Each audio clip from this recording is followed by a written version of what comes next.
सुप्रभात बच्चों, कैसे हैं आप सब? उम्मीद करती हूँ आप सब अच्छे होंगे।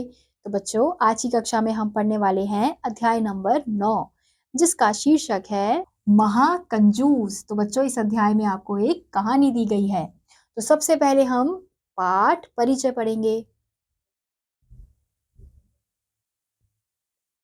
मितव्ययिता और कंजूसी दोनों का संबंध धन के संचय से है, परंतु दोनों में एक विशेष अंतर होता है। मितव्ययी व्यक्ति अनावश्यक व्यय नहीं करता, जबकि कंजूस व्यक्ति आवश्यक व्यय भी नहीं करता, चाहे जान ही क्यों ना चली जाए।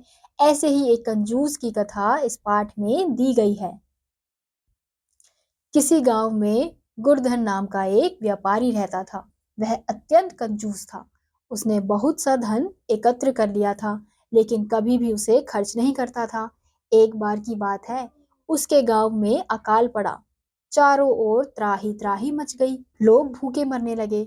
गुरधन ने सोचा, इस अकाल में मेरे धन का उपयोग मेरे परिवार के लोग ना कर ले, इसलिए मैं इसे कहीं गुप्त स्थान पर छिपा देता हूँ। उसने ऐसा ही किया। तो हम देखते हैं कि एक गांव में गुरधन नाम का एक व्यक्ति है जो इतना कंजूस है कि उसके गांव में इतना बड़ा त्राही त्राही मच जाती है चारों ओर। उसके बाद भी वो क्या सोचता है कि उसने जो धन बचाया है उसका उपयोग उसके घर वाले ना कर ले, तो इसलिए वो क्या करता है, उस धन को छुपा देता है। जब उसके परिवार वाले उसके पास धन मांगने के लिए आए तो वह बोला, तुम लोगों को पता है कि यह धन मेरे लिए प्राणों से भी बढ़कर है, फिर भी तुम लोग मांग रहे हो।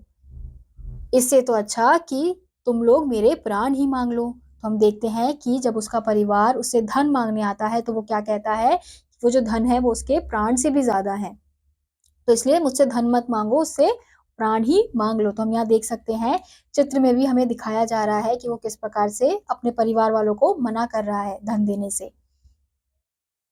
उसके परिवार वाले बिना अन्न के एक एक करके मरने लगे, परंतु उसने किसी को कुछ भी नहीं दिया।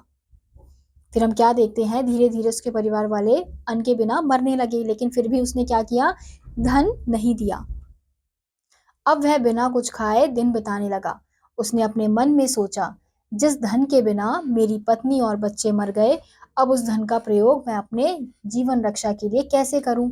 लगातार उपवास करते रहने के कारण वह अत्यंत दुर्बल हो गया।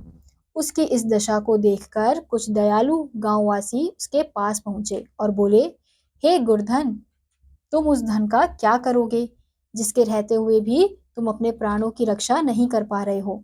गुरधन बोला, अरे गांववासियों, चाहे मेरे प्राण भी क्यों ना चले जाएं, लेकिन मैं धन खर्च नहीं कर सकता।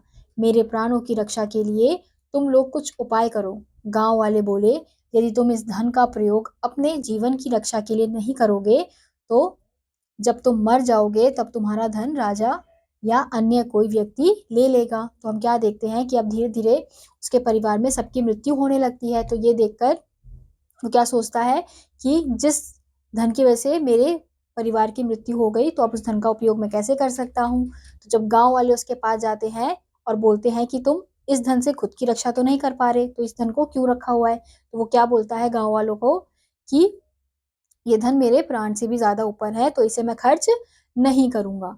तो वो गांव वाले से समझाते हैं कि अगर तुम मर गए इस धन को बिना खर्च किए, तो वो जो तुम्हारा धन है वो कौन ले लेगा, या तो कोई राजा ले लेगा या फिर कोई व्यक्ति ले लेगा। गुरधन अत्यंत गर्व से बोला, वे कोई दूसरे ही मूर्ख बुद्धि वाले व्यक्ति होंगे जिनका धन राजा या अन्य लोग ले लेते हैं। मैं तो अपना धन गले से बांधकर मरूंगा। ऐसा कहकर वह धन की पोटली लेकर समुद्र तट पर गया। वहां उसने एक नाविक से पूछा, भाई नाविक, मेरे परिवार के लोग मर गए हैं। उनके शोक से व्याकुल मैं भी अपने प्राण त्यागना चाहता हूँ, लेकिन त्याग नहीं पा रहा हूँ। तुम मुझे समुद्र के जल में डुबोकर मार डालो।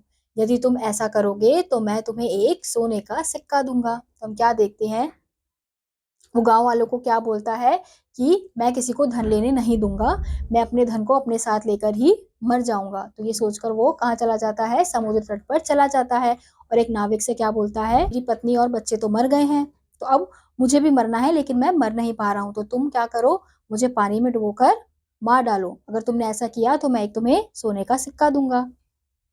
तो हम यहाँ देख सकते हैं कि इनकी आपस में वार्तालाप चल रही है। नाविक ने कहा, तो सोने का सिक्का दो। गुरधन ने पोटली में से एक सोने का सिक्का निकाला और देने की इच्छा से उसे देखा। फिर नाविक से बोला, भाई नाविक, तपाकर शुद्ध किए गए सोने के सिक्के को मैं देने में असमर्थ हूँ। तुम मुझे बिना सिक्का लिए ही मार डालो, तुम्हें पुण्य ही प्राप्ति होगी। धन की पोटली देखकर नाविक के मन में लालच आ गया। वह बोला, ठीक है, तुम मुझे सिक्का मत दो, मैं तुम्हें पुण्य के लिए ही मारूंगा। ऐसा कहकर नाविक ने उस कंजूस को जल में डुबोकर मार डाला और धन की पोटली लेकर चला गया। फिर हम अंत में क्या देखते हैं कि नाविक जैसे ही उससे सोने का सिक्का मांगता है तो वो क्या बोलता है, तो उसके मन में फिर से कंजूसी आ जाती है कि मैं इसको सोने का सिक्का दूंगा, तो वो मना कर देता है। कहता है कि तुम मुझे सोने के सिक्के के बदले मत मारो, तुम मुझे ऐसे ही मार दो, तुम्हें पुण्य मिलेगा। तो नाविक क्या सोचता है कि अच्छा ठीक है, तो अब उसके हाथ में तो सोने के सिक्के की पोटली होती है, तो नाविक के मन में लालच आ जाता है। तो वो कहता है ठीक है, मैं तुम्हें पुण्य के लिए मार दूंगा, सिक्के के लिए नहीं मारूंगा। ये कहकर वो उस आदमी को मार देता है और फिर सोने के सिक्का लेकर वहां से चला जाता है। तो हमने देखा कि अंत में इतनी कंजूसी करने के बाद जो उसने धन बचा के रखा था, उसका क्या हुआ, वो किसी व्यक्ति के पास चला गया, ना उसको मिला ना उसके परिवार को मिला। तो बच्चों, इसलिए हमें जिंदगी में कंजूसी नहीं करनी चाहिए। हाँ, हमें पैसे ऐसे व्यर्थ नहीं गंवाने चाहिए कि किसी भी चीज में हम पैसे गंवा रहे हैं, लेकिन हमें ऐसे भी नहीं करना चाहिए कि अगर हमें कहीं खर्च करने चाहिए पैसे तो हम वहां पे भी खर्च नहीं कर रहे हैं। तो ये क्या होती है, ये कंजूसी होती है। तो इसी के साथ आज का यह अध्याय यहीं समाप्त होता है। उम्मीद करती हूँ आपको यह अध्याय समझ आया होगा। मैं आपसे मिलूंगी अगली कक्षा में, तब तक के लिए नमस्कार।